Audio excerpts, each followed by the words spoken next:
That's why, for example, when you look at data, there's always concerns that that maybe voters will say something like, it does not matter who I vote for, because when elected, all political parties end up doing the same thing. It's a very negative outlook, yes, isn't it? It becomes a cynical outlook, but it's also, again, it's tied to their experiences and their views, which also explains why others may probably decide to stay away when it comes to elections instead of voting for another political party. It's going to be difficult for you to vote for another political party if you already believe that they are all the same.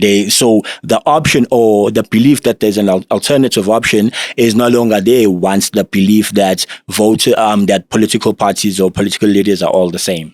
What's your view on those? And you touched on it earlier. What's your view on those who just decide not to vote? They just don't even think it's worth it. I'm still not understanding how that's going to make any difference and make things better by not voting. I'm just wondering what your view on that is. Absolutely. So when we study the data on political voter activity, one thing becomes clear: South Africans are not issue voters. South Africans are likely to be loyalist voters. That's why, for example, when you look at South Africa, we do not campaign on one singular issue.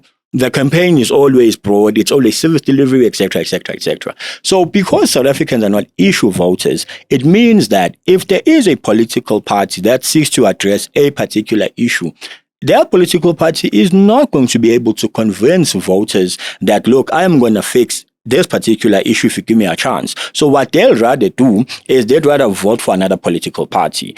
And in the absence of that option, if they are dissatisfied with the political party they have voted for, they'd rather just stay away.